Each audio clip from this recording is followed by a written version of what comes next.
अन्नपूर्णा आजीचा सगळ्यांना नमस्कार। लवकरच माघी गणेशाचे आगमन होणार आहे। त्यासाठी आजच्या व्हिडिओमध्ये गणपतीच्या आवडीचे उकडीचे मोदक एकदम सोप्या पद्धतीने परफेक्ट प्रमाणासह आज आपण बनवणार आहोत। तरी रेसिपी शेवटपर्यंत नक्की बघा। मोदकाची चव बनवण्यासाठी मी 1 वाटी भरेल एवढे खोवलेले खोबरं घेतलं आहे। त्याबरोबर अर्धी वाटी गूळ, 1 चमचा खसखस, 1 चमचा भाजलेले तीळ, काजू, बदाम, पिस्ता आणि मनुका घेतल्या आहेत। अर्धा चमचा वेलची जायफळ पूड, 1 मोठा चमचा साजूक तूप आणि नारळाचे पाणी घेतले आहे। सर्वात प्रथम कढईमध्ये 1 चमचा साजूक तूप घालूया।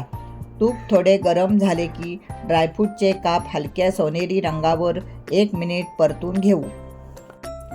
ड्रायफ्रूट तुपावर परतून घेतले की मोदक खाताना मोदकाबरोबर ड्रायफ्रूटचा स्वाद पण छान येतो।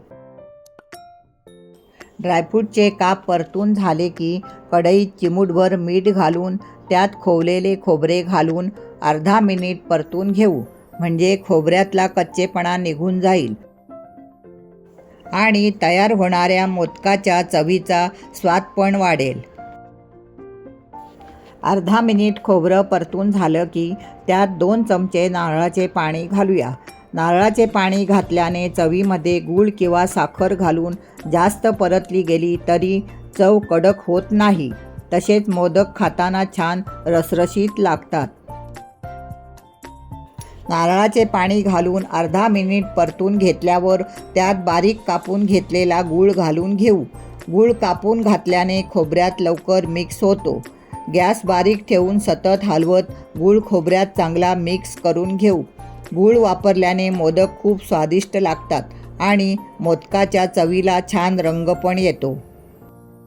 तुम्हाला जर आवडत असल्यास तुम्ही अर्धी साखर आणि अर्धा गूळ पण वापरू शकता। गूळ परतत असताना त्यात 1 चमचा खसखस, 1 चमचा मनुका, ड्रायफ्रूट्स, 1 चमचा तीळ घालून घातलेले सर्व साहित्य 1 ते 2 मिनिट चांगले परतून घेऊ। सर्व घातलेले साहित्य परतून घेतल्यावर आता कढईवर झाकण ठेवून गॅस बारीक करून अर्धा मिनिट मोदकाच्या चवीला वाफ काढून घेऊ। अर्ध्या मिनिटांनी कढईवरील झाकण काढून आता चवीमध्ये वेलची जायफळ पूड घालून मिक्स करून घेऊ। वेलची जायफळ पूड घालताच मोदकाच्या चवीचा छान गोड वास पसरला आहे। इथे आपली मऊसूत रसरशीत मोदकाची चव तयार झाली आहे। आत्ता मोदकाची उकड काढण्यासाठी मी आंबेमोहोर तांदळाची पिठी घेतली आहे। 1 छोटा पेला मी तांदळाची पिठी, त्याचबरोबरीने 1 पेला पाणी, अर्धा चमचा साजूक तूप, 2 चमचे दूध घेतले आहे। उकड काढण्यासाठी गॅस मिडियम ठेवून जाड बुडाच्या पातेल्यात 1 पेला पाणी, दूध, साजूक तूप घालून पाण्याला चांगली उकळी काढून घेऊ। उकळी आली की लगेच त्यात मोदकाचे पीठ घालून कालथ्याच्या मागच्या बाजूने पीठ सतत हलवत पाण्यात एकजीव करून घेऊ, म्हणजे पिठाच्या गुठळ्या तयार होणार नाहीत। आंबेमोहोर तांदळाची पिठी वापरल्यामुळे मोदकांना छान सुगंधी वास येतो। पीठ चांगले दांडलून झाले की गॅस बारीक करून 1 मिनिट पातेल्यावर झाकण ठेवून वाफ काढून घेऊ। 1 मिनिटांनी पातेल्यातील पीठ ताटामध्ये काढून घेऊया आणि कालथ्याने पीठ पसरवून घेऊ, म्हणजे पिठातील गरम वाफ निघून जाऊन पीठ थोडे गार होईल। आता हाताला थोडे पाणी लावून पीठ चांगले दाब देऊन मळून घेऊ।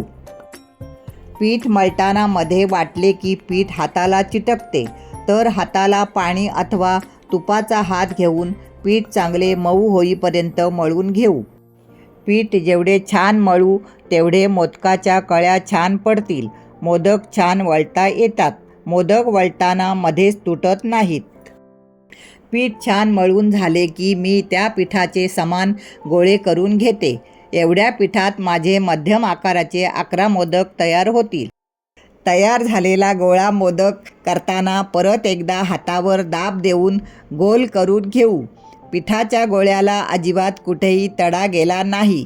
छान गोल गरगरीत गोळा तयार झाला आहे. पीठ मळून झाल्यावर परत एकदा हात स्वच्छ धुवून घेऊ, कारण हात जर पिठाचे असतील तर मोदक वळताना पीठ हाताला चिटकले जाईल. मोदक वळताना हाताला थोडे तूप लावून सर्वात आधी पिठाच्या गोळ्याच्या सर्वात वरचा भाग बोटाने दाबून पातळ करून घेऊ. गोळा बोटामध्ये पकडून सतत गोल गोल फिरवत वरचा भाग पातळ झाला की आता आतला जाड भाग तो पण बोटाने फिरवत पातळ करून गोळ्याला वाटीसारखा आकार देऊन घेऊ. वाटी जेवढी छान पातळ होईल तेवढा मोदक खाताना मऊसूत लागेल. जाड मोदक गार झाल्यावर कडक बनतात. आत्ता तयार झालेल्या वाटीमध्ये चव भरून घेऊ. आत्ता व्हिडिओमध्ये दाखवल्याप्रमाणे बोटाला तूप लावून 3 बोटांचा वापर करून मोदकाच्या वाटीच्या कळ्या पाडून घेऊ. कळ्या पाडताना त्या जवळजवळ आणि खालपर्यंत पाडूया, म्हणजे मोदक तयार झाल्यावर छान दिसेल. आत्ता मोदकात घातलेली चव थोडी दाबून घेऊ. अलगद हाताने सर्व कळ्या जवळ आणत मोदकाच्या कळ्या वरच्या बाजूने चिटकवून घेऊ. वर आलेले पीठ जर जास्त असेल तर तुम्ही काढू पण शकता. इथे आपला पहिला मोदक तयार झाला आहे. आत्ता दुसरा मोदक वळण्या अगोदर परत एकदा गोळा हाताने दाब देऊन गोल करून घेऊ, म्हणजे मोदक वळताना वाटी छान तयार होईल. व्हिडिओमध्ये दाखवल्याप्रमाणे आधी गोळ्याचा वरचा भाग पातळ करून घेऊ. नंतर अंगठ्याने वाटीचा आतील भाग पण गोल फिरवत पातळ करून घेऊ. पिठाची वाटी जेवढी पातळ वळता येईल तेवढी पातळ वळून घेऊ. वाटी जेवढी पातळ बनवू तेवढ्या मोदकाच्या कळ्या छान जवळजवळ पडता येतील. आत्ता मी आधी वाटीला कळ्या पाडून घेते. अशा सोप्या पद्धतीने पण मोदक छान वळता येतात. कळ्या पाडताना परत हाताला तूप लावून बोटाच्या साह्याने जवळजवळ कळ्या पाडून घेऊ.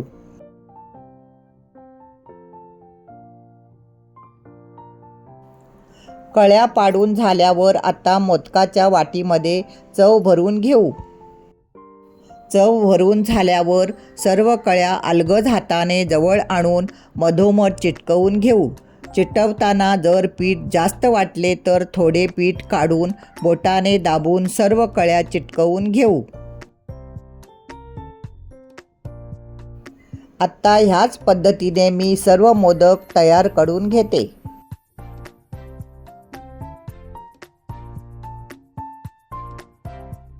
तयार झालेल्या मोदकांना मी केशर आणि थोडे तीळ चिटकवून घेतले आहेत. केशर आणि तिळामुळे मोदक खाताना तर छान रुचकर लागतात, पण दिसायला पण एक नंबर दिसतात. मोदक वाफवायला चाळणीमध्ये ठेवताना मी चाळणीला थोडासा तुपाचा हात लावून घेतला आहे, म्हणजे मोदक काढताना सहज निघतील. आत्ता चाळणीवर सर्व मोदक लावून मोदकांना 20 मिनिटे वाफ काढून घेऊया. मोदक गार झाल्यावर ताटात काढून घेऊ. गरम मोदक काढताना तुटले जातात. तर आजची तीळ लावून बनवलेले उकडीच्या मोदकांची रेसिपी आवडली असेल तर नक्की या पद्धतीने तुम्ही पण मोदक करून बघा.